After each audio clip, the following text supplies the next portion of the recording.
We are in Parashat Kedoshim. Very, very important to know, we are in Eretz Israel, we read Parashat Kedoshim. In the diaspora, they read Parashat Achreimot.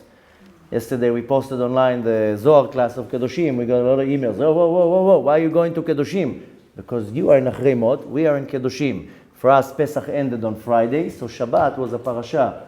For the diaspora, Shabbat was still a Yom Tov, so they're stuck 1 week behind. Now we are going to be a week ahead of the diaspora till the end of the, almost till the end of the summer, till we merge parashot. So we're always going to be one step ahead. This is just to hint to us what we just spoke about, that Israel is always one step ahead. But nevertheless, we are in Parashat Kedoshim, and just the name of the parasha already tells us the content, Kedoshim, holy. The parasha starts and ends with the same commandment that we have to be holy. And we want to talk about what does it mean to be holy and how is that affecting me and how can the Torah expect me to be holy.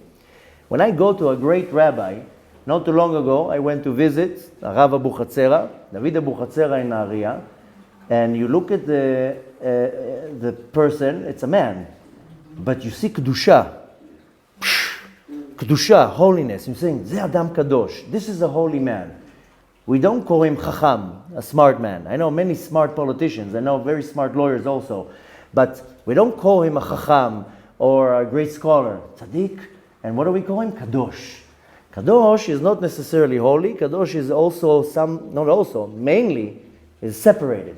That you're separated from anything else. You separate something. And when you're looking at a holy person, what makes the person holy? Why is he separated than me? That's a big question. Why? Because they're in a very high spiritual level. When you go to a great tzaddik, and most people will go to get a blessing, to get advice, to ask a question. Why do you go to this individual? Because he's holy, hu kadosh. What does it mean? He's in a higher level. It's not a simple person, and his level of observance is a very high level. This week's parasha comes and confuses us. Because for me, if you tell me a person, Adam Kadosh, I will imagine in my mind the Baba Sali, the Ben Ish Chai, Lubavitch Rebbe, Rabbi Nachman, we didn't see with our own eyes. These names that I just mentioned, we saw with our own eyes. Of course, Rabbi Nachman, Dari Kadosh, Rabbi Shimon Bar Yochai. We don't have videos of them. We didn't hear their voices. Baba Sali, people saw him. We have videos of him. The Lubavitch Rebbe, there's videos of him. Ben Ish Chai, we have pictures of him. We have recordings of his voice. This is Adam Kadosh, a holy person. But comes now this Torah, this parasha, and it's confusing me because he's telling me that all of us are Kedoshim. All of us. You should be Kedoshim. So I'm also a Kadosh. I'm also holy. I don't think I'm so holy. If you would be able to read people's minds, I don't think you're going to think they're holy. And you see how people behave? I don't see Kedusha here. How is the Torah coming and telling me that we should all be Kedoshim? I understand if the Torah would say, Moshe Rabbeinu and Aaron, I want you to be Kedoshim, and Kol Hashar, all the rest, you're the regular ones. The Torah comes and tells me, you're all holy. So the Torah is coming and confusing me. Now the way it works, when Moshe Rabbeinu came down from the mountain, this is something that most people forgot. It's very important to remind us. When Moshe Rabbeinu came down from the mountain the first time, do you know what was the first thing that he told us? A commandment that he came down with, a message? V'tiyu li atem mamlechet kohanim v'goy kadosh. You should be a nation of priests, but a holy nation.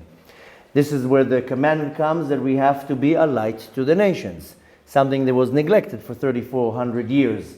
That we are just isolated, and I'm not trying to find excuses right now why or what, but we are not fulfilling the commandment that we have to be a light to the nation. But nevertheless, Moshe Rabbeinu comes down from the mountain, and what does he tell us? That we have to be a separated nation. Goy Kadosh. People say the word goy, they think it's a derogatory word. Goy is not a derogatory word. Goy means a body. That's the word in Hebrew. A body in Hebrew is gviyah. Goy is a body. And we are also a goy.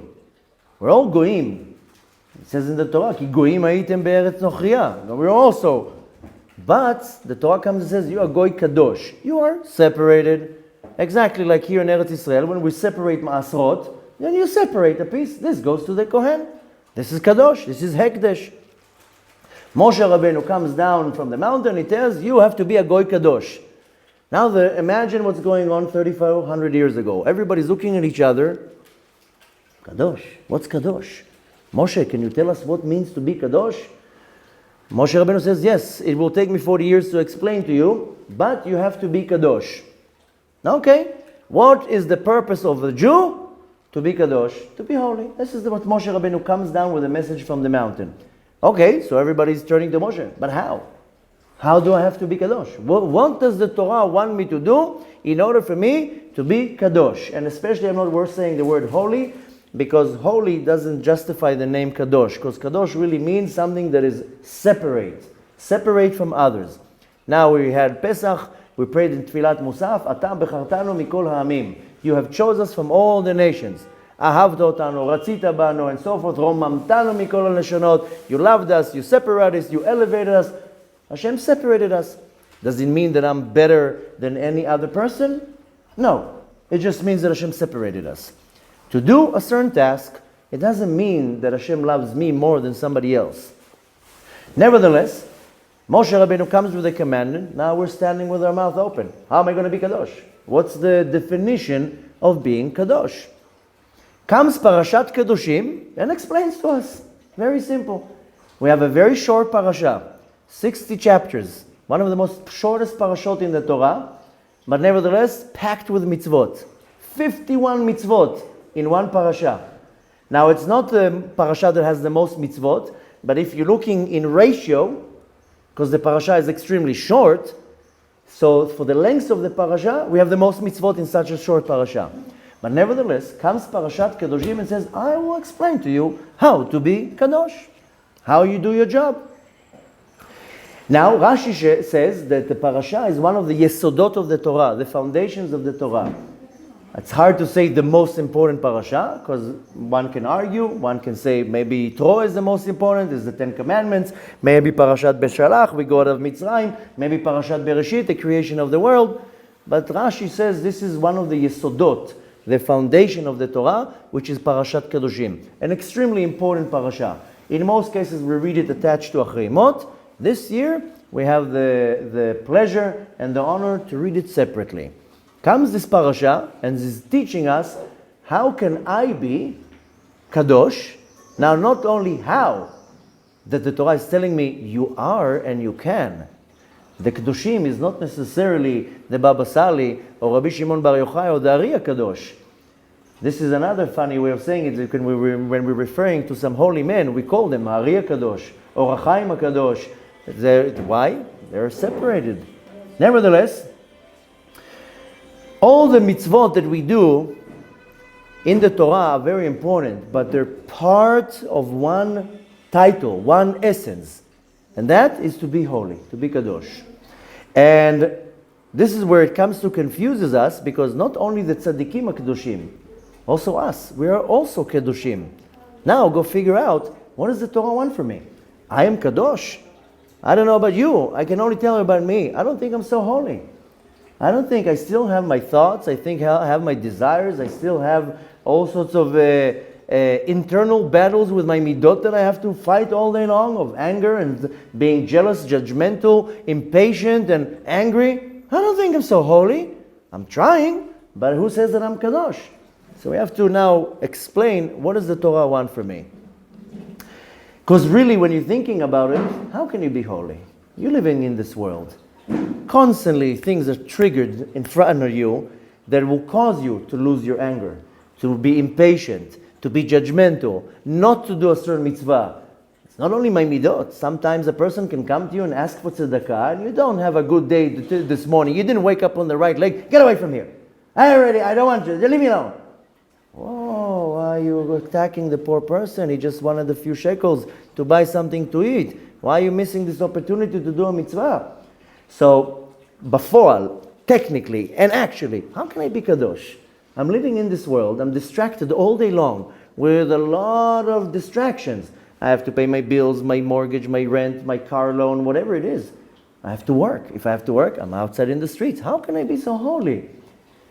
So the Torah comes and explains that to me.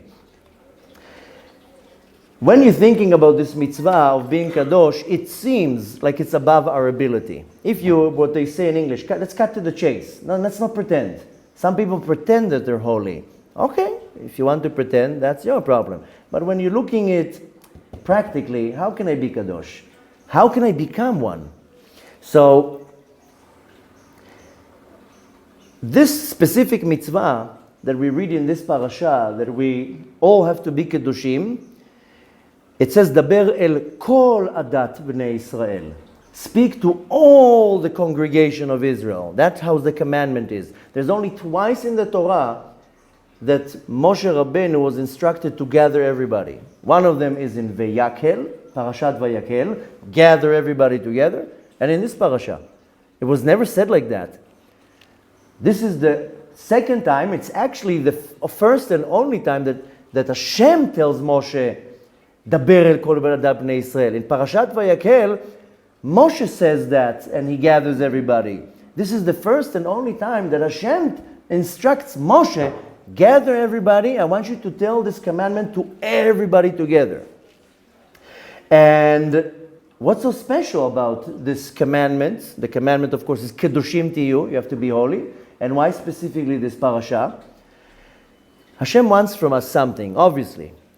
Something so important that he makes sure that we all gather together. If I want to give now a message to the congregation or to the community, sometimes I will come and tell one part of the congregation one message, then to the next part of the community a different message. But imagine now I want to make a message that I want everybody to hear. Then I will gather everybody I have to say an announcement. Sometimes we make an announcement before the class, sometimes after the class, sometimes the announcement has nothing to do with the ladies. I tell it to the men, and vice versa. But if I want to announce something important, I tell everybody, please come at 8 o'clock today, I have to give an announcement. Moshe Rabbeinu says, I have an announcement. Everybody has to gather together, which means that Hashem wants something from us. If we see clearly in the Torah that Hashem has gathered over all of us, must be that Hashem wants something from us, and we want to find out what is this desire that Hashem is gathering everybody together, and He wants to give us this commandment of to be holy. Which, when you're thinking about it, the main part of Judaism is not the details. A lot of people are very fixed on the details, how they do every mitzvah, which is very good. You have to be particular.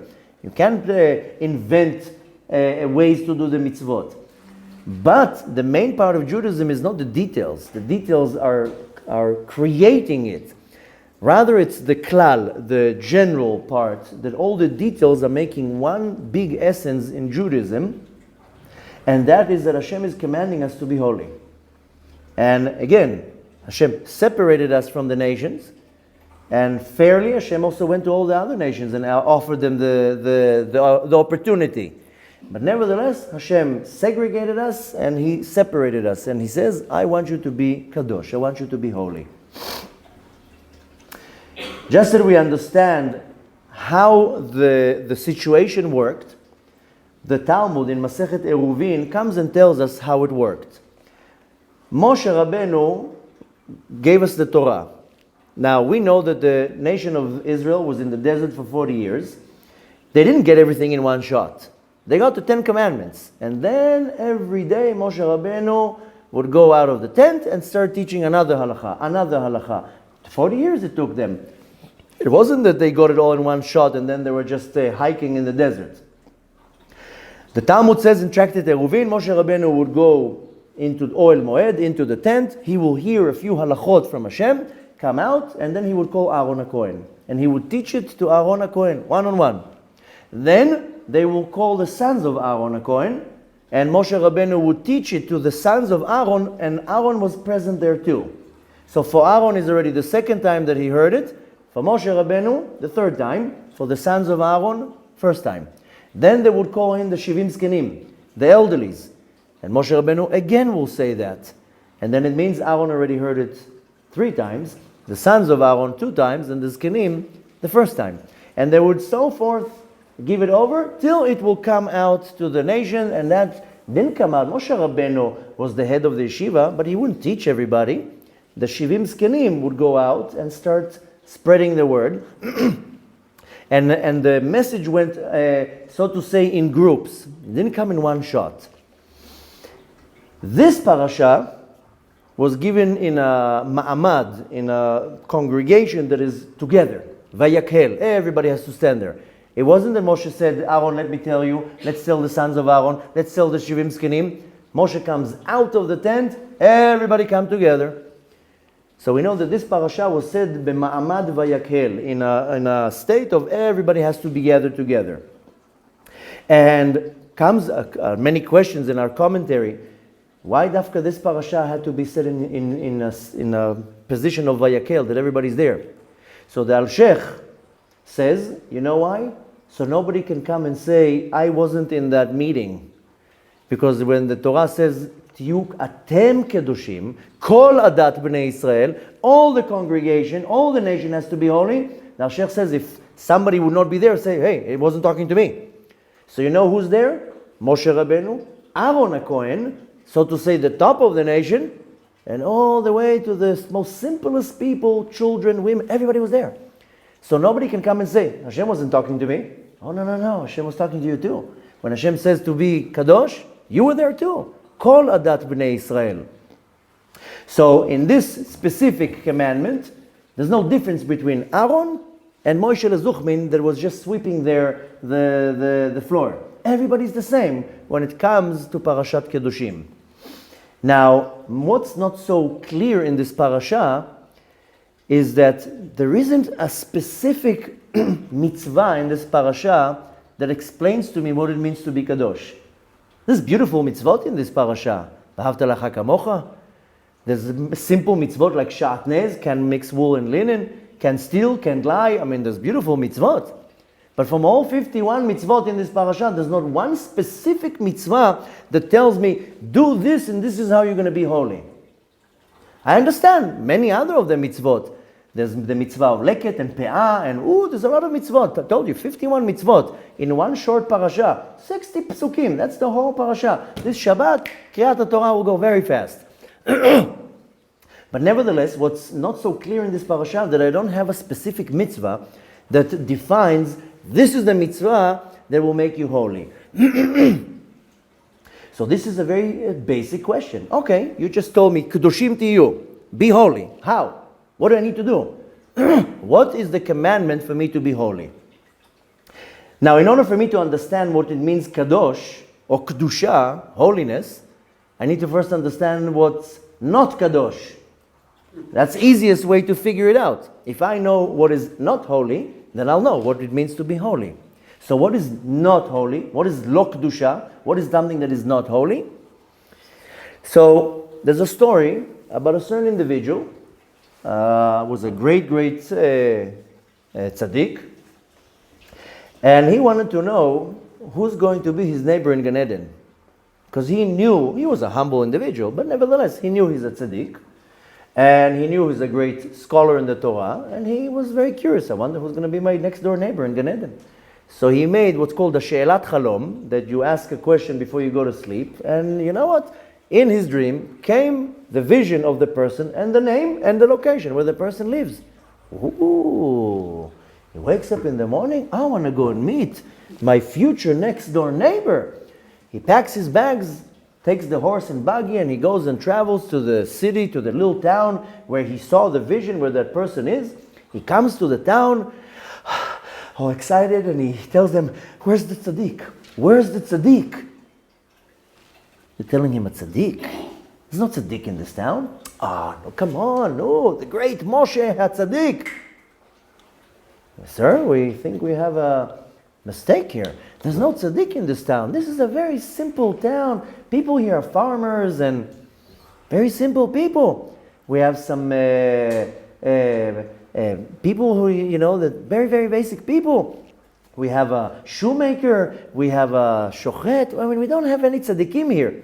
He says, oh, no, he must be such a great tzaddik that he's so humble, nobody even knows that he's a tzaddik. Okay, where's the chacham? Where's the great rabbi of the town? Moshe. Sir, we told you, there's no rabbi here. It's a very small, simple town. Oh, no, he must be such a humble person that he doesn't even say to everybody how great he is. That's why he's probably going to be my neighbor in Gan Eden. Where's Moshe? Ah, you're looking for Moshe? Go to the end of the village, the last house. This is where Moshe lives. Knocks on the door, opens up a guy, like a 6'8" guy, 200 pounds, big guy. Says, are you Moshe? Yes, I'm Moshe. Tells him, well, I'm so-and-so, and I found out that we're going to be neighbors in Gan Eden. He's like, okay, come in. Can I offer you something to eat? So he says, you know what, maybe I'll stay here for 2 days. I will observe what this man is doing. If he's my neighbor in Gan Eden, must be that something, maybe he's from one of the 36 hidden tzaddikim. Must be something going on there. Do you mind, Moshe, if I stay here for 2 days? Vakasha, go ahead. And the 2 days, he's observing what Moshe is doing. And you know what he's doing all day long, every day? He's just eating. Eating, and eating, and eating, and eating. And after 2 days, he's like, I don't understand. I got clear message from Shamayim, you are my neighbor in Gan Eden. What are you doing? You're just eating all day long. He says to Moshe, I don't understand. How come you're going to be my neighbor? What are you doing? Are you doing some mitzvah? Moshe tells him, you know what I do? I eat every day, you're right. But you know what? I eat l'shem shamayim. Oh, you eat l'shem shamayim. For the sake of shamayim, for the sake of heavens. Why do you eat l'shem shamayim? So Moshe says, when I was a little kid, I went with my father to pray in one of the synagogues for Shabbat service. On the way back, a group of non-Jews heckled us. And they were beating up my father, insulting us, humiliating us. And they beat up my father so strong that by the time we came home, my father died from his wounds. And I made a promise that I'm going to become so strong and so big that when they're coming to kill me, they're not going to be able to kill me so easy. I'm going to be strong, and I'm going to be there, and I'm going to be beating them up, and I'm going to be fighting till they kill me. So then he understood, now I understand why you're with me in Gan Eden. Because not only did you eat l'shem shamayim, you're eating for the sake that you don't want to be separated from Hashem. It's important to you that you are a Jew and you're willing to die. All your life, you are waiting for the moment that you might have to die because they're going to come and kill you, because that's the trauma you had when you were a little kid, and every bite that you take is l'shem shamayim. I'm going to show them. And he understood why he's going to be with him in Gan Eden. So, this is the first thing of not being holy. It means don't quit and don't give up. Not to let go. That's where he understood, who's going to be with him in Gan Eden, but for us to understand what does it mean not holy, it means don't separate yourself, don't give up. Or in Hebrew it says, lo lifrosh. Don't move yourself away. And I'll explain a little bit more what I mean. We think, especially if you go and look at other nations, if you go now to any other religion, what is a holy person? If it's a monk, he's on some mountain, he's meditating all day long, he doesn't have a wife, he doesn't have kids, he doesn't have a job, he's praying, serving, meditating. Look, even in other faiths, go like, a priest, a reverend, they usually will be not married, separated. This is not the Torah. Torah doesn't tell you separate yourself from the world. So we think that a holy person is disconnected from the world. I've been to the Far East. I traveled in many different places, and you see there the Tibetan monks or whatever. They're separated from the world. They don't have a watch. They don't have an iPhone. They don't even know anything. They don't even have a bank account. They're totally disconnected from the world. That's what we're imagining that is a holy person. But that's not holy. The real Kedusha, our Kedusha, is that we are not separated from the world. Very easy to be separated from the world. I also wish no offense to anybody, I also wish to be separated from the world. If it was up to me, you wouldn't see me.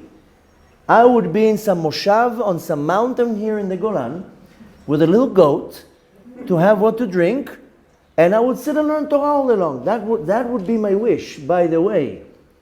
But that's not what Hashem wants me to do. If it was up to me, I would be in a cave somewhere.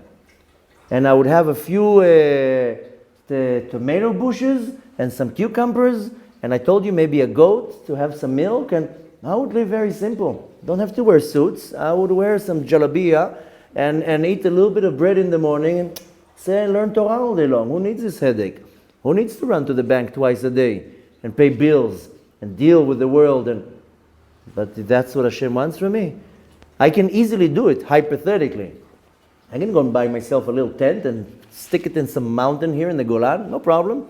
I'm fine. I know how to dig water from the ground. There's a lot of well springs here in the north. Yeah, we can make it work. I don't know necessarily if my kids will be so happy about it, but nevertheless, I would be very happy. But you would think that that's what it means, Ish Kadosh. Oh, he's so holy, don't disturb him. Well, but our Kedusha is when you are in this world. You're not separated from the world. And if you are so separated from the world, how are you going to be holy?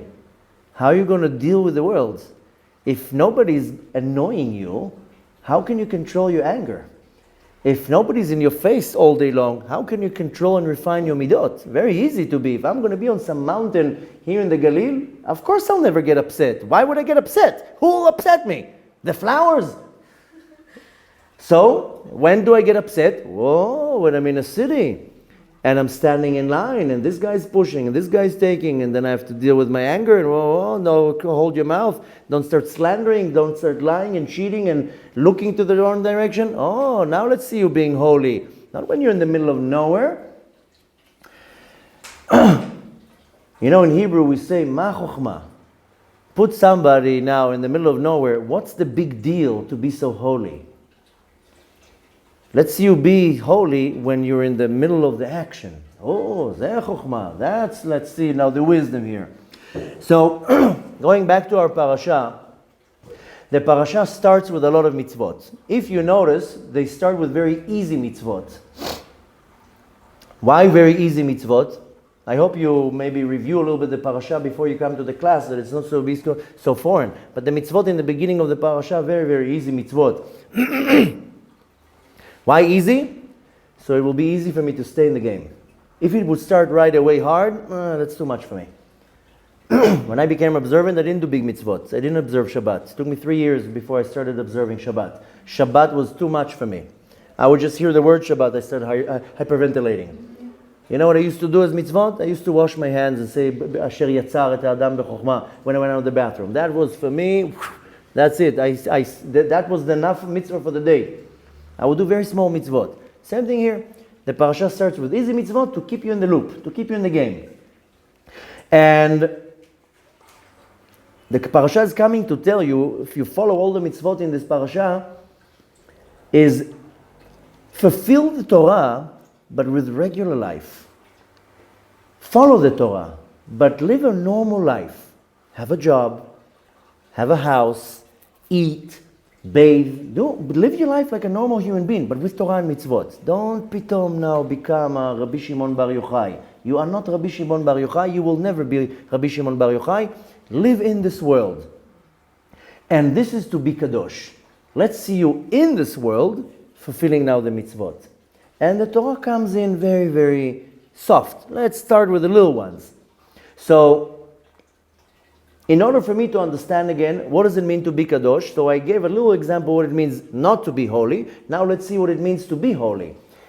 The hint is in the parasha before us. The parasha that we read last week, Achrei Mot. What is Achrei Mot? After the death of the sons of Aaron. Now what really happened there? Let's review it real quick so we can understand really what's the hint there. The parasha is coming and telling me about the death of the two sons of Aaron HaKohen. What happened there?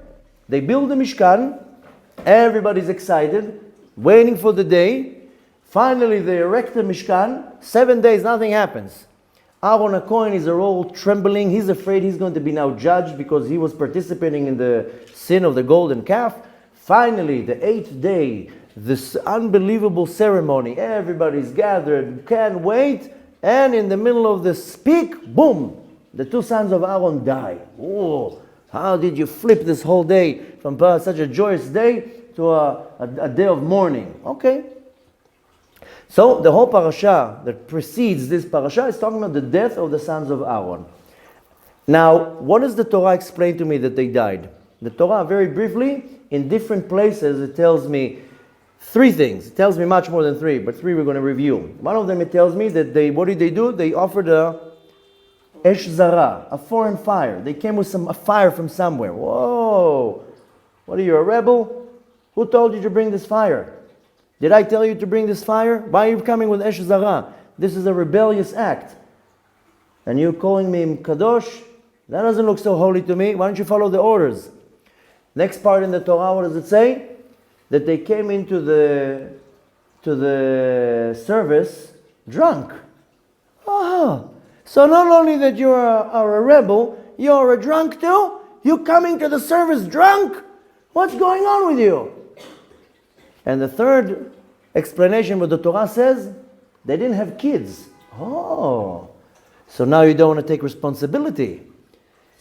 And to get married, it's taking on yourself responsibility. I know men, they say, I don't want to have responsibility. I want to be one night here, one night here, one night here. Kids? I don't want to have kids. So when we're looking at the sons of Aaron, they didn't listen to the rules. They came with a foreign fire, Esh Zara. They came in drunk. What do you think, this is a party? You're coming in drunk here? And they didn't want to take any responsibility. What are you telling me here? They don't look so holy. But nevertheless, after they died, what does Moshe Rabbeinu tell Aaron? Ata yadati, now I know they were greater than us. And they were called Kedoshim, they were holy. So, just to understand a little bit, I mean, we know that they did come in, they drank wine.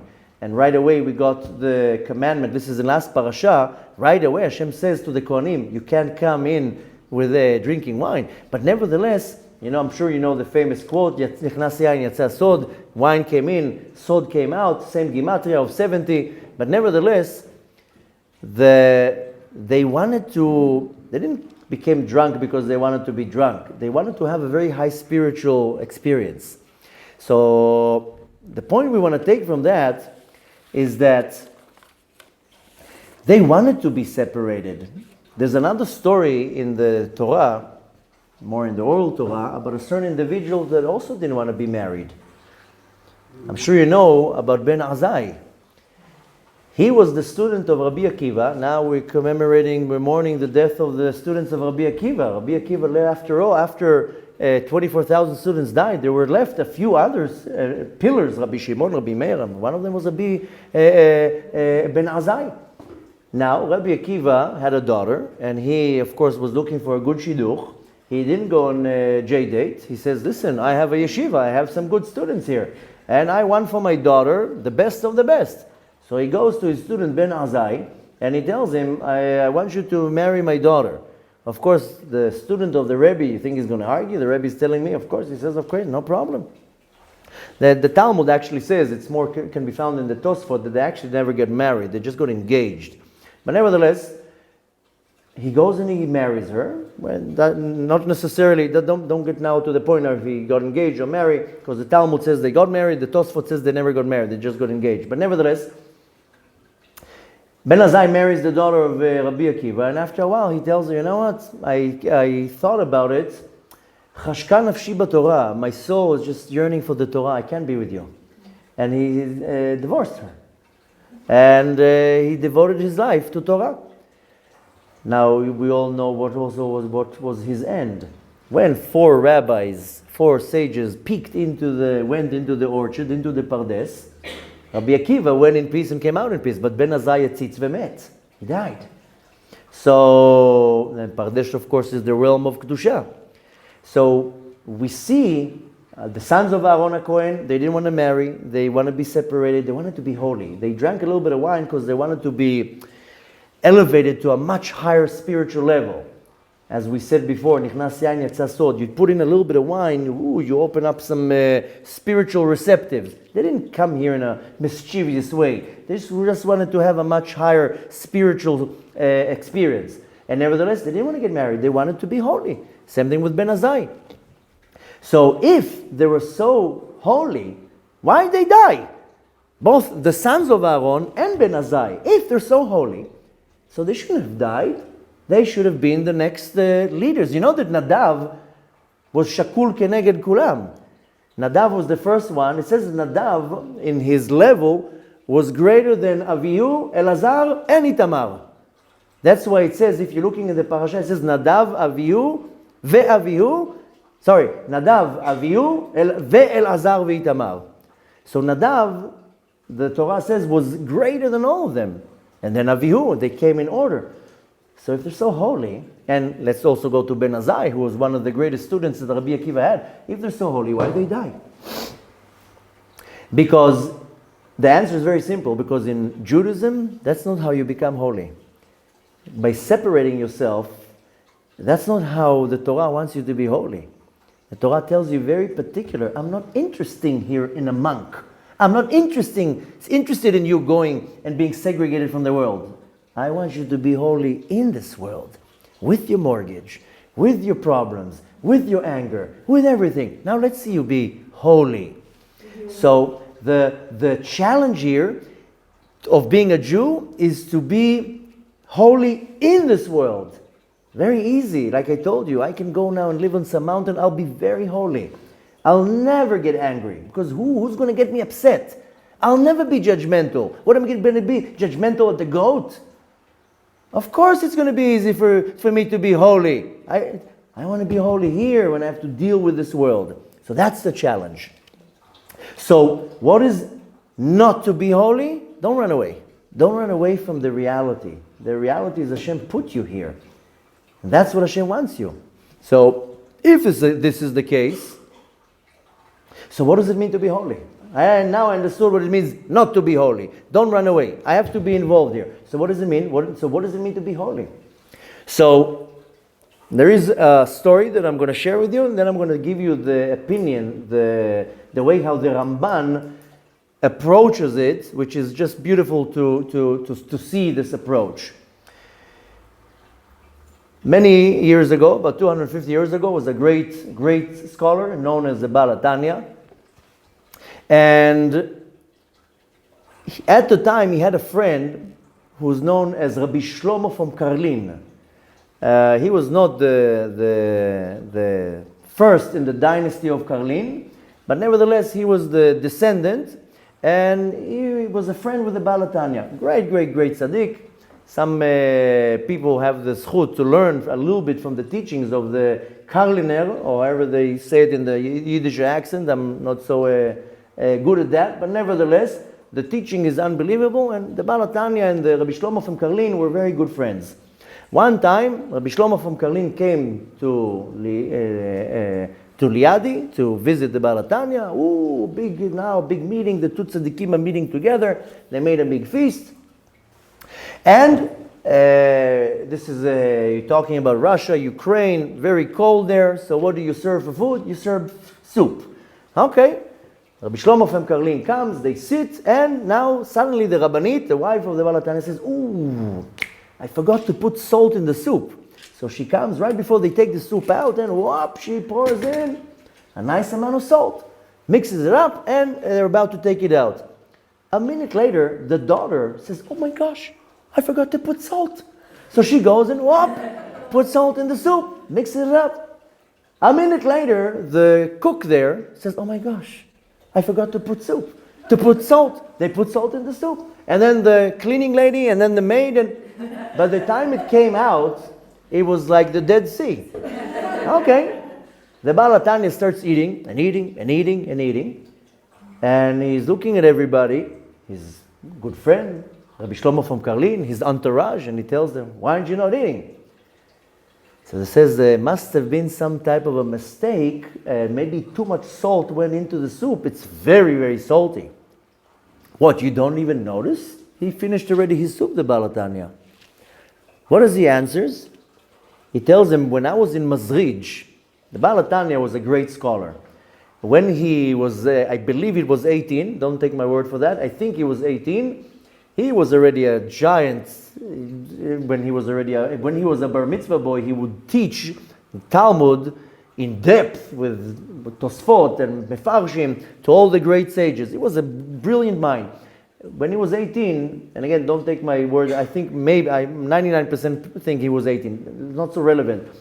Then he wanted to go to the next level. So what was the options to go? Was to go to Vilna, where the Gaon from Vilna was, and that was the capital of Torah. But there were two options to go. Either you go to Vilna, or what's the other option? You go to Mazrij, to learn from the Magid from Mazrij, the successor of the Baal Shem Tov. So he decided to go to Mazrij. Why? Because he says in Vilna, they teach you how to learn Torah. He's like, I know how to learn Torah. I know Torah. In Mazrij, they teach you how to pray. I need to know how to pray. I need to know how to connect myself with Hashem. Nevertheless, he went to Mazrij. When they asked him, how come he's not tasting the salt? He told them, from the time that I was in Mazrij, I was able to work on myself, that since then, I don't feel any taste in food. I don't want to enjoy food in this world. So I brought myself to such a high spiritual point that I don't even taste what's in the food. The Ramban, not the Rambam, Rambam is Maimonides, Ramban, Rabbi Moshe ben Nachman, he says, you know what it means to be holy? To stop in the middle. Not to bring the satisfaction that the desire wants you to bring to a peak. You know what it means to stop in the middle? That's what it means to be holy. Not to move to some segregated island and to be you and the Creator. It's to be in this world, but the Yetzer Hara constantly will feed you. And you know what he feeds you? He wants you to have pleasure. He will give you a good meal, a nice comfortable bed, beautiful clothes. The Yetzer Hara constantly wants to feed you. You know why? Because then you become a very good patient, a very good client, a customer. If you followed some of the classes that I gave before Pesach, I was explaining that the Yetzer Hara, he wants to feed you with te'ava, with a desire for something that you are permitted. You know why? Because once you have pleasure from anything that this world gave you, he has you in his hook. That's it. Once you indulge on something in this world, he already hooked you, because you come back for more. The Ramban says, you know what it means to be Kadosh? Stop in the middle. In the middle of the peak, where you're about to have the best of the steak is about to come out. Okay, let me have the check, please. The check? You just had the hors d'oeuvres. The steak is coming out. No, I had enough. Basically, his words, lo lehavi lesi et hasipuk ma'yetzer. Not to bring to the most exciting part when the yetzer, the desire, wants to give you some pleasure. To know how to cut it. To do what you need to do, but don't go overboard. I keep saying it all the time. Sanctify yourself where you are permitted. You're allowed to eat.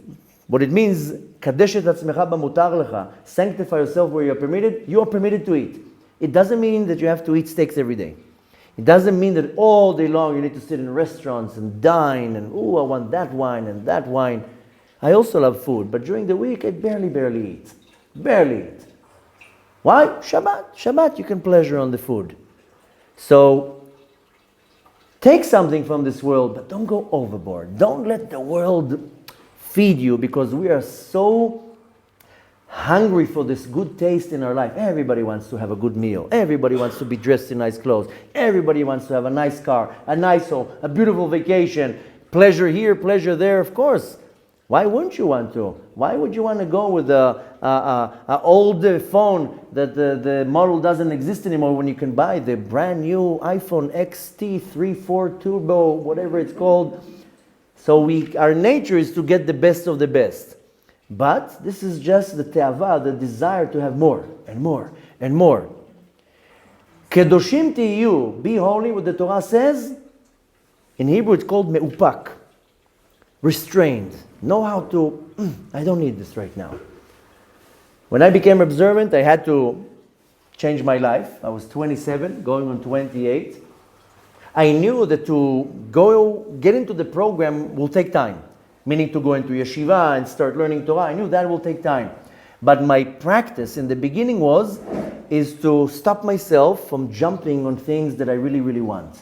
Is to know how to restrain, how to stop. And I always give the same example. I have many other examples, but I find it to be very clear. Everybody has weaknesses, everybody has desires, everybody has things that they love. I love coffee. I can drink 20 cups a day, especially if it's good coffee. In America, the coffee is disgusting. I was now 2.5 weeks in America. Finally, at the end, one of the last stops, I was in Florida. I have a friend who has a restaurant there. I go there, he gives me coffee. Oh, Baruch Hashem, after 2 weeks, I'm getting a good cup of coffee here. So, yeah, of course, no. My friend is Israeli. It's an Israeli restaurant. I don't know if I'm allowed to start now doing a promotion for him. It's a good restaurant. Nevertheless, normal coffee. Baruch Hashem, 2 weeks, I'm running on this black water. So every time my wife tells me, do you miss us? I miss you and I miss my coffee. So I love coffee. But, you know when I have my first cup of coffee? Not at 6 o'clock in the morning. It's 3 o'clock in the afternoon. Why? Because I restrain. It's very easy to me to run now and make a cup of coffee. But no, put it under control. So now comes 10, comes 12. Let me have the coffee. You know what, my Mr. Yetzer Hara? I'm running the shots here. I'm going to have my coffee at 2 o'clock in the afternoon. I call the shots. And sometimes, don't you think, sometimes we're learning here 6 o'clock in the morning, especially in the winter, everybody's like that. Look at the videos of the classes that we have from the morning, all you see is steam. Because the camera is right here. There are videos like that. And everybody's sitting around the table, all you see the steam. And this guy's with the Turkish coffee, this guy's with the Brazilian coffee. Don't you think I want also a cup of coffee? Rabbi, should I make you a cup of coffee? No, it's okay. I'll have my cup of coffee at 2 o'clock in the afternoon. Sometimes I have my coffee at 6 o'clock in the evening. Not because I don't want to. If it was up to me, I would have 10 cups a day. But the point is to know how to להתאפק, to be restrained, to put, no. I know there's no sin to drink coffee, by the way. It doesn't say anywhere in the Torah. I looked in the entire Shulchan Aruch. If there's any sin to have coffee, there's no sin to have coffee. But I don't have to. But I love it. Sazma, if you love it. Control yourself. This is Kedoshim to you. Live in this world when there's temptations around you and you say, no, this I don't need. I'll give you another example. A few years ago, I told you that for many years when we started our organization, I was dreading the fact that a non-for-profit needs funds, needs money. I was like, I'm not going to fundraise. I am not asking for donation. For many years, I had a business. I said, I will have a business. My business will fund my own organization. Shalom al Israel. You know, many years, there wasn't even a donate button on my website. And Baruch Hashem, it worked very well. A few years ago, my rabbi told me, stop with it. You need to be devoted to what you do. Close the business. Be devoted to what you do, to your outreach and everything that you do. Don't worry, everything will be fine. But the point is that a few years before that, I had a business. Business was doing very well. And I shared that not once and not twice. I have another weakness in this world, not only for coffee, also for beautiful cars. That was my Yetzer Hara when I was young. All my cars were beautiful cars. I will just drool on the cars. Now I was in Miami, that's a very dangerous place. Lamborghinis everywhere, and I'm like getting distracted. Wow, do you see that Ferrari? What's going on here? You know, and when we first got married, my wife and me, we used to need to go somewhere to a vacation. We used to go to South Florida. And every second car there is like, and my wife was so happy. She was like, I'm so happy. You know, other men, they look at other women. You look at cars. So that's another one of my weaknesses. Not too long ago, I was in a lecture. I said that. At the end of the lecture, some guy waits to the end of the lecture, and he comes to me, he says to me, do you want to take my car for a ride? And I was like, no, it's okay. No, sure, you said you like nice cars. You can take my car for a ride. And I was like, and I see this gorgeous BMW M12, this flat, looks like a jet, doors open up. I was like, I told him, no, it's okay. And in my mind, my head said, what are you doing? Take the car. So it's another one of my weaknesses. I love beautiful cars. So a few years ago, it was probably like 8 years ago, not a few, then business was doing well. I wanted to buy a nice car. And they came out with this beautiful promotion, and it was a beautiful Jeep Mercedes, these gorgeous, the big ones, the 550L, the big Jeep was for nothing. In America, you can get nothing for nothing. And I was about to take the car. It was very cheap. And Baruch Hashem, my wife told me, you don't need such a car. Why do you need to drive such a beautiful car? Yeah, you know, Honda is also a nice car. And it was such a, not only that, it was really to say, okay, I really don't need this car. And it wasn't that it was far-fetched. It was very, very accessible. And it wasn't expensive at all. It was the end of the year. They wanted to get rid of cars, whatever. The lease was so low. And I was like, look at that. I can have a beautiful car for nothing. But for me, I'm just giving you my personal examples. You relate with it however you want. You take it to your own life. I have to give my examples. I can't give other examples. But for me, that was a huge challenge. And it was like, okay, I'm not going to go with something that I want so much. I literally was like drooling. I'm going to have this gorgeous car. No, I'm going to have to have... and I got a Honda. And it was a nice car. You know, it had 4 wheels. And it took me from point A to point B. That's it. So the point is that you ask yourself, what does it mean to be holy? Kedoshim tihiyu. Apply restraint in everything that you do. Tiyeh mupak. You know, there's a story that one woman came to the rabbi and she's holding a chicken. And she tells the rabbi, this chicken fell into the sewer. Is this chicken still kosher? Can I eat the chicken? So he tells her, well, it stinks, but it's still kosher. So there are many things in our life that are kosher. Doesn't smell good. It's not for you. You are a holy Jew. It's not for you. That's what I always tell my kids. Yeah, it's kosher to do, but it stinks. Tiyeh Kadosh. Hold yourself in a little bit of higher level. You don't have to be what they call a chazer. You don't have to jump on everything. Hold yourself. As we say, kadesh et atzmecha b'mutar lecha. Sanctify yourself with what you are permitted. And this is really what it means, Kedoshim tihiyu. Even when I have a tehava is a lust, a desire, a strong tehava, for something that is permitted, food or whatever it is, control it. Don't jump on the coffee. Don't jump on the cake. How many times people come here in the class, they bring a box full of rogolach. Oh, just from the smell, you want to faint. I wake up at 4 o'clock in the morning, I go to the mikveh, you know, that's when the bakery, when they do it. Yeah. It's a hard part of my day. It's confusing to go to the mikveh, to go to the bakery, to go to the mikveh, to go to the bakery. It's like in the cartoons when you have this the scent. I'm like the rogalach. Wake up once at 4 o'clock in the morning. You'll smell. You know what I'm talking about. How many times they come here with a box of rogalach and I see people like this Moshes eating and eating and eating. Control yourself. Have one cookie. No, you don't have to have 17 of them. Kedusha, holiness, is to do the will of the Kadosh Baruch Hu. What is the will of the Kadosh Baruch Hu? Live in this world. Live in this world. Realize that everything is from Hashem. No coincidence, no mistakes. Everything comes from Hashem. Appreciate that everything comes from Hashem. Serve Hashem in every free moment that you have. Be devoted to the Kadosh Baruch Hu. Your life has to be devoted. This is Kedoshim tihiyu. I'm giving you now a quick rundown. What Hashem wants. We talked about in the beginning that Hashem wants something from us. So, live in this world, but serve Hashem and thank Hashem and appreciate everything that Hashem does for you. And serve Hashem at any given moment. And a holy person is a person who is devoted to the Kadosh Baruch Hu.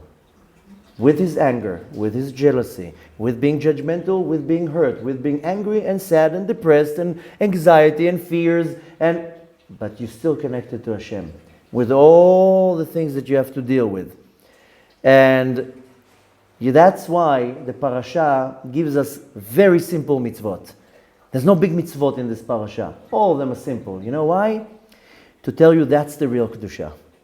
Do the simple mitzvot. Don't think you'll ever be a Rabbi Shimon Bar Yochai. You will never be.